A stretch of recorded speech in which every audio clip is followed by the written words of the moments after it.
হচ্ছে শ্রেষ্ঠ নবী আমাদের হাবিব সাল্লাল্লাহু আলাইহি ওয়াসাল্লাম যে শ্রেষ্ঠ নবী এটার প্রমাণ দেখেন।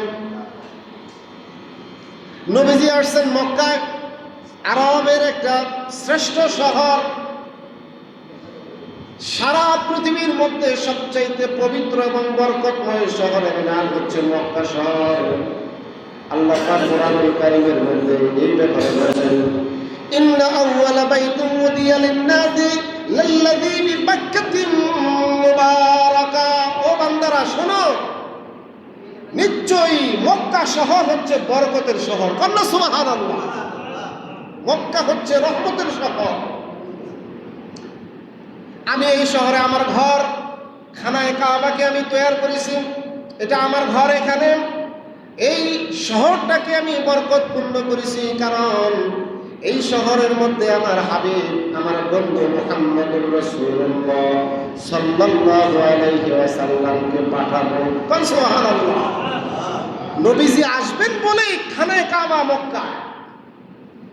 বিজ্ঞানীরা সারা পৃথিবীর বিজ্ঞানীরা গবেষণা করে দেখলেন, বর্তমান যে খানায়ে কাবা যে শহরে মক্কা শহরে, সারা পৃথিবী থেকে যদি পরিমাপ করা হয় তাহলে দেখবেন মক্কার শহরটা হচ্ছে 0.0 মানে পৃথিবীর মধ্যখান, পৃথিবীর মাঝখানে খানায়ে কাবা।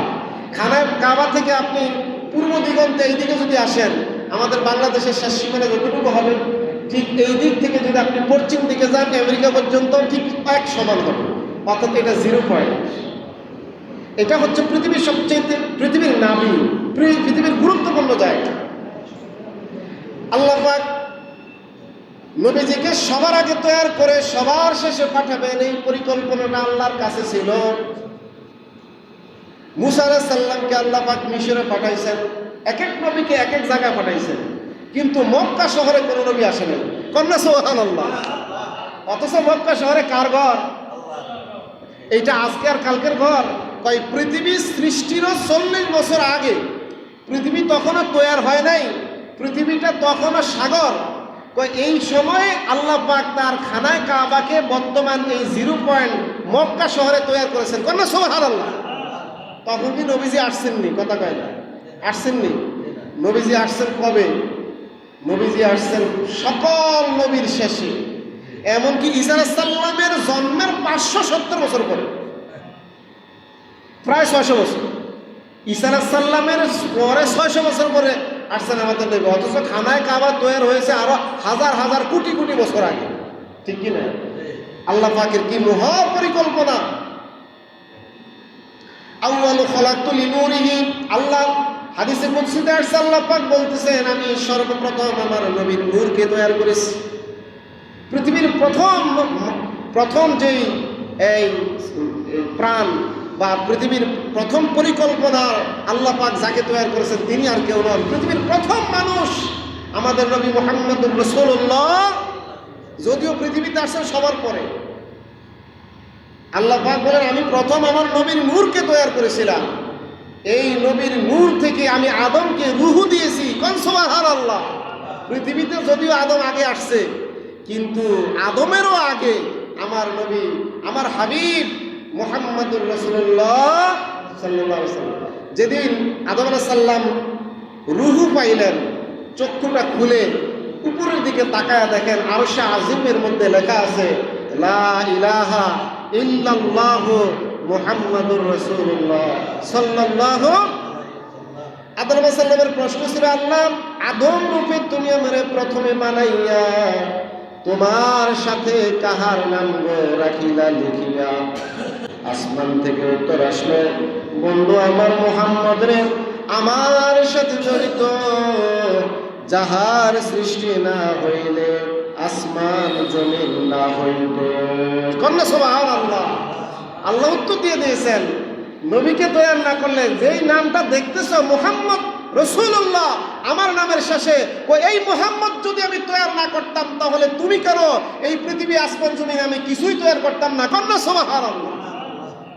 আল্লাহ পাক পৃথিবী তৈরি করেছেন নবীজির মহব্বতে পড়ে, আদমকে তৈরি করেছেন নবীজির মহব্বতে পড়ে, আদমের মধ্যে রূহ দিয়েছেন নবীদের নূর থেকে।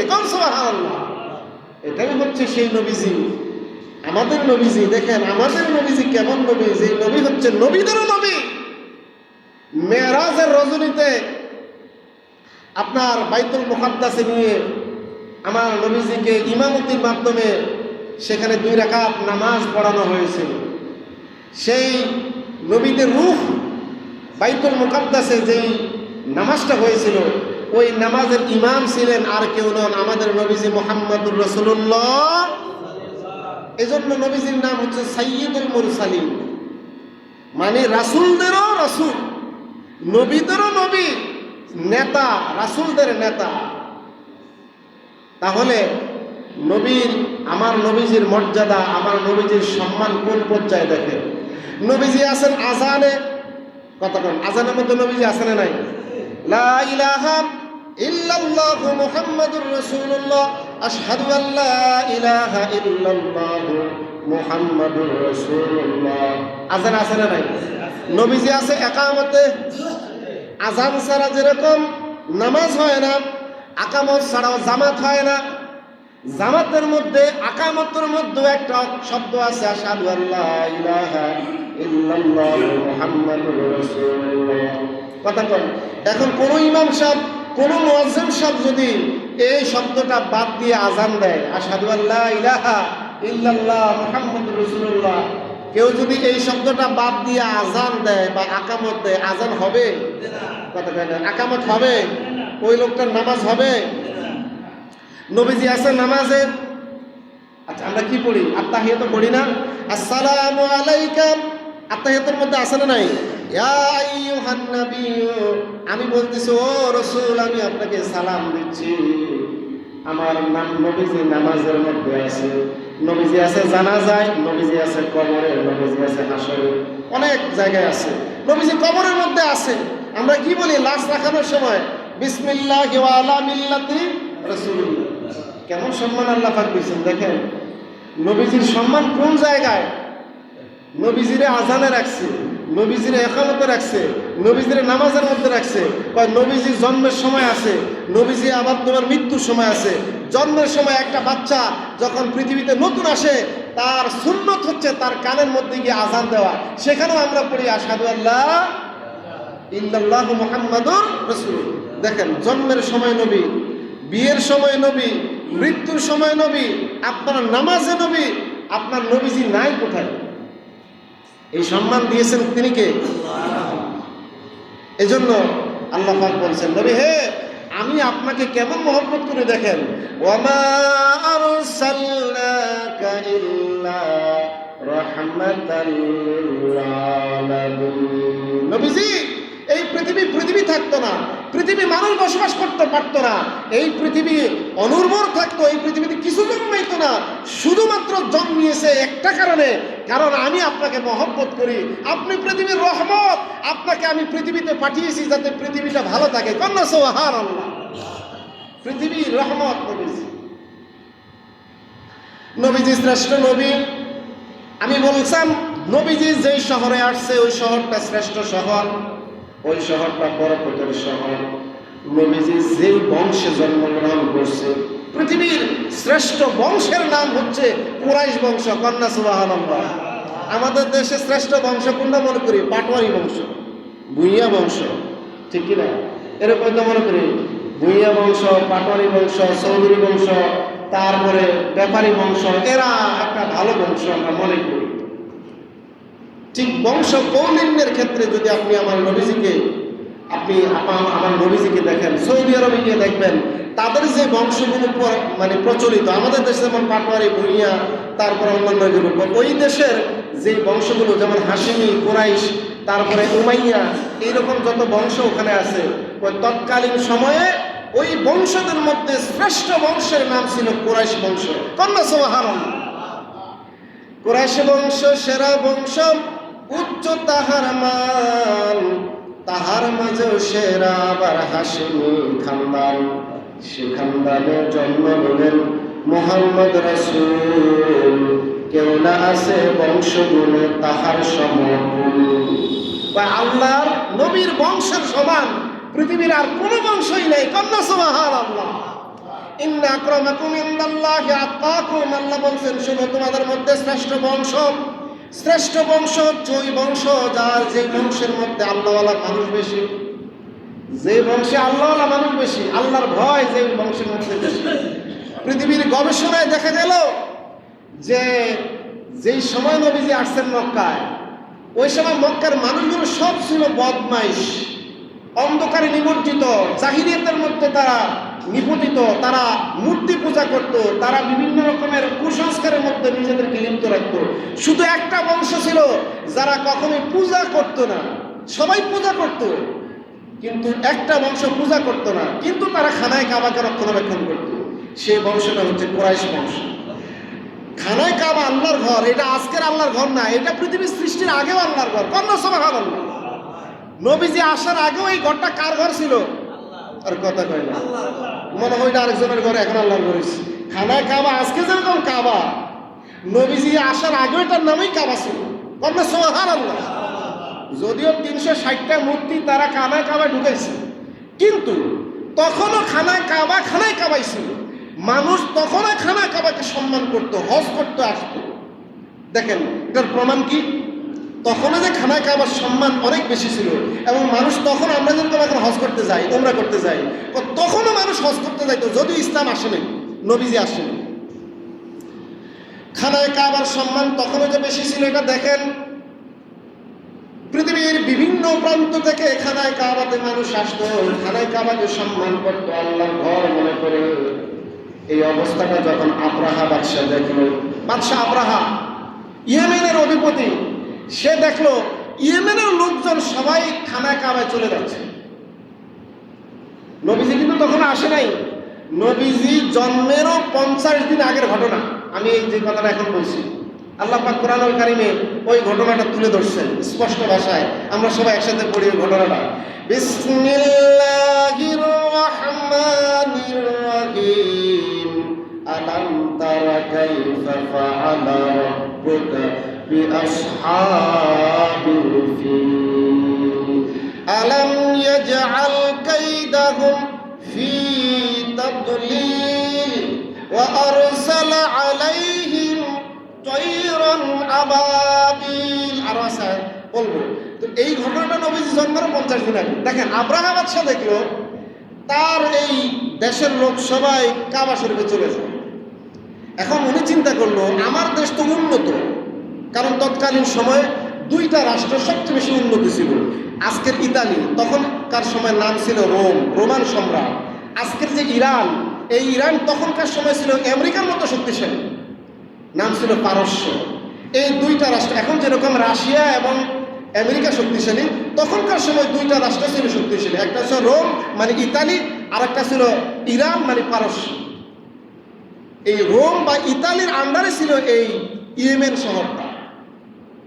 ওরা দেখলো আমরা অস্ত্রে শস্ত্রে, বিজ্ঞানে, পড়াশোনায়, শিক্ষায়, চিকিৎসায় সব কিছু থেকে আমরা উন্নত, অথচ আমার দেশের লোকগুলো আরব দেশের এক বর্বর জাতির কাছে বছরে একবার চলে যায়, টাকা পয়সা নিয়ে, তাদের সব কিছু নিয়ে ওখানে গিয়ে তারা খরচ করে।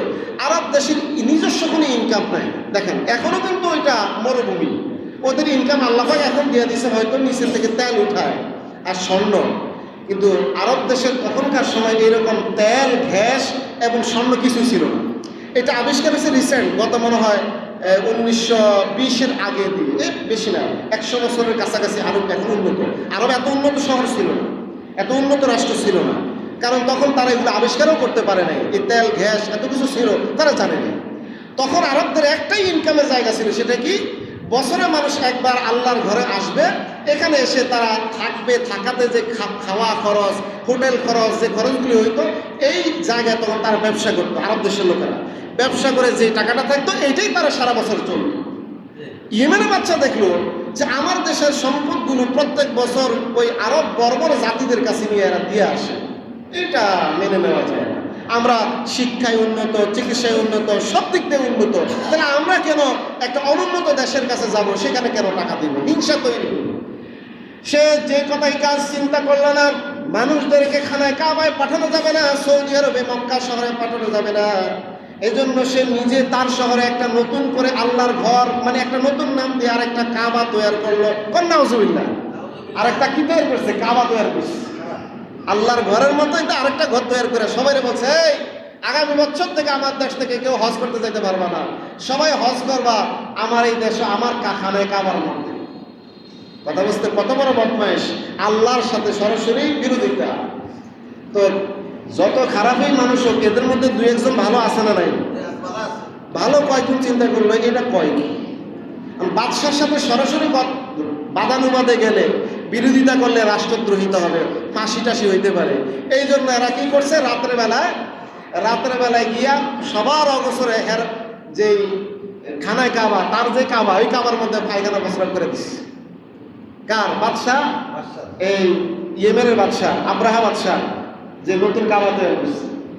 এখন আব্রাহা বাদশাহ যখন দেখছে যে আমার কাবাকে অপমান করার জন্য অবশ্যই খানায় কাবার কিছু লোকই এই কাজটা করছে, আমার কাবাকে অপমান করছে, প্রস্রাব পায়খানা করে নষ্ট করছে, তাইলে আমি ওই কাবাকে আর রাখবো না, ওই কাবা ধ্বংস করে দেবো। কার ঘর? কথা বল, আল্লাহর ঘর। কত বড় বেয়াদব, কত বড় সে সাহস করছে, সে এখন আল্লাহর ঘর ধ্বংস করবে। আল্লাহর ঘর খানায় কাবাকে ধ্বংস করার জন্য সে 60,000 সৈন্যবাহিনী তৈরি করলো, সৈন্যদেরকে প্রশিক্ষিত করলো, অস্ত্র শস্ত্র ক্রয় করলো।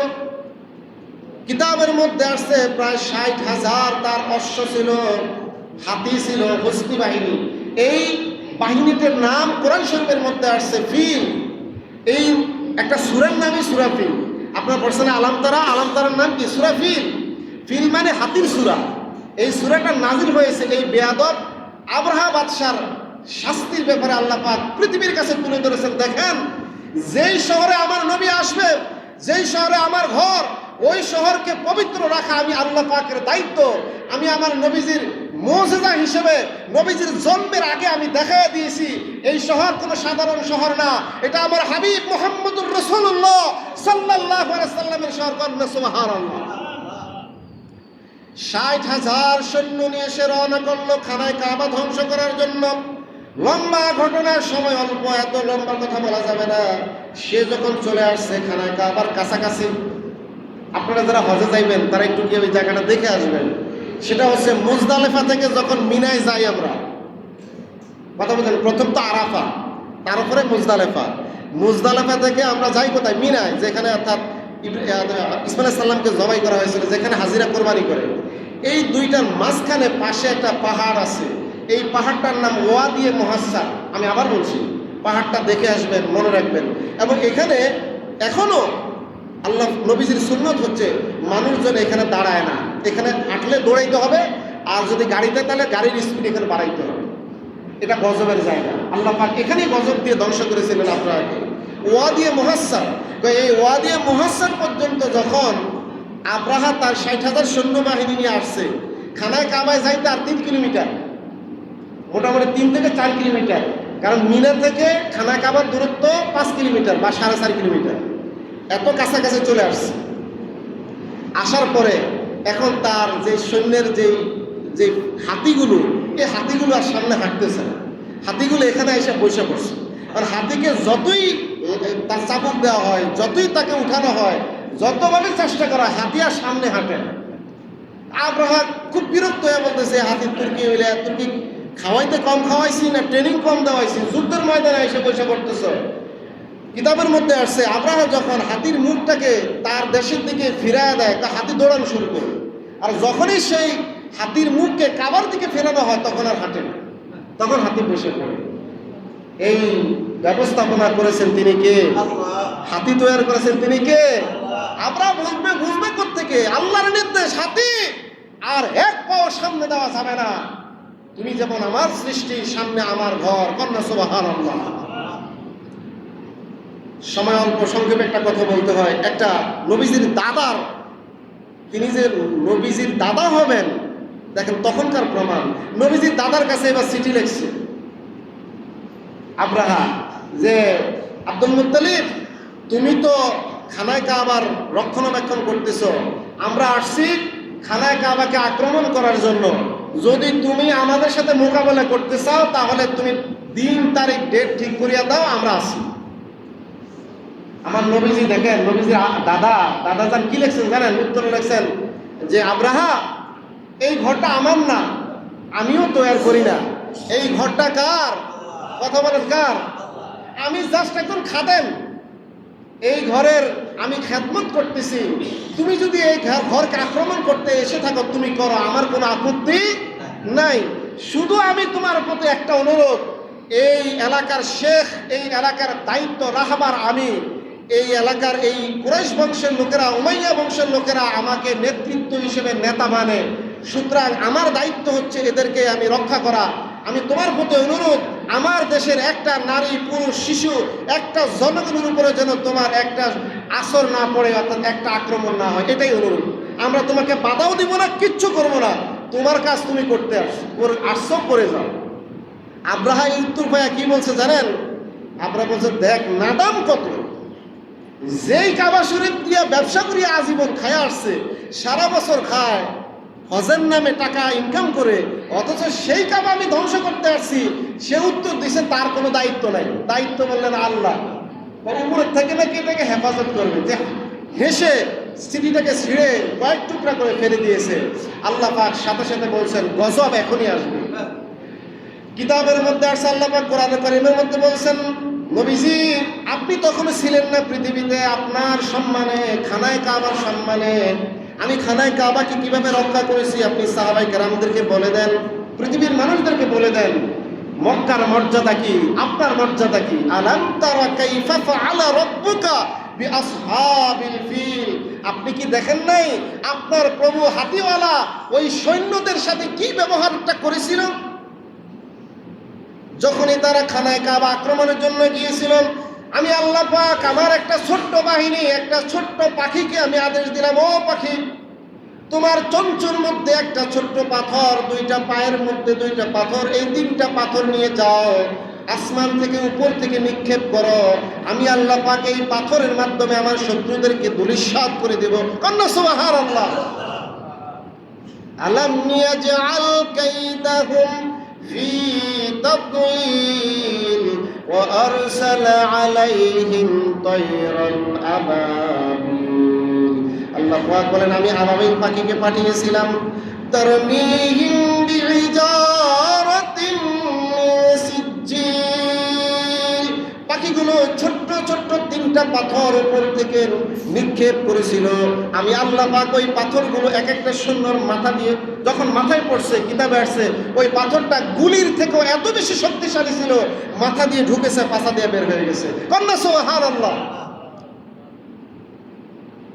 এরপর আল্লাহ পাক বলেন এই পাথরের মাধ্যমে আমি তাদেরকে কি করলাম? কাসবিন মাকুল, কয় গরু যখন চতুষ্পদ জানোয়াররা যখন ঘাস খায়, ঘাস খাওয়ার পরে পেটে নিয়ে পেট থেকে আবার যখন এনে জাবর কাটে, কথা লক্ষ্য করে দেখেন, জানোয়ারগুলো পেটে যখন ঘাস খায় এরপরে আবার পেট থেকে এনে যখন জাবর কাটে, যেরকম বক্ষিত ভুসির মতো গোবর বানায় ফেলে, আমি এই প্রত্যেকটা সৈন্যকে আমার বিরুদ্ধে যারা এসেছিল তাদের প্রত্যেককে বক্ষিত খাবারের মতো করেছিলাম। কন্যা সুবহানাল্লাহ। গোবর বানায় দিয়েছিলাম। সর্বশেষ আব্রাহা দেখতেছে পরিস্থিতি খারাপ, সৈন্যবাহিনী যে যেখানে আছে সেখানে পড়ে সিটপটাং, কোনো কিচ্ছু না, উপর থেকে পাখি পাথর মারে আর এটা শেষ, যার উপরে পড়ে এটা শেষ, যে দেখেছে যেখানে সে সেখানে পড়ে আছে। এবার সে দৌড়ানো শুরু করছে তার বাড়ির দিকে, এলাকার দিকে, অর্থাৎ সে যেখান থেকে আসছে ওই দিকে যাওয়ার সময় পথের মধ্যে সে ভয়ে তার কলিজা ফেটে গিয়ে কিতাবের মধ্যে আসছে পাতলা পায়খানা করে করে সে মারা গেছে, পথেই শেষ। আল্লাহর শত্রুকে শিক্ষা দিয়েছেন আল্লাহ পাক, সম্মানটা ছিল মুহাম্মাদুর রাসূলুল্লাহ। এজন্য আল্লাহ পাক আয়াত নাযিল করে নবীজিকে বলেন, নবীজি আপনি এই মক্কার লোকদেরকে শোনায়া দেন আপনার সম্মানে আপনার প্রভু কি ব্যবহারটা করেছিল আল্লাহর শত্রুদের সাথে। এখনো যদি আপনার বিরোধিতা কেউ করে, এখনো যদি খানায় কাবার বিরোধিতা কেউ করে, আমি আল্লাহ পাক সেই ব্যবস্থাটা করতে পারি।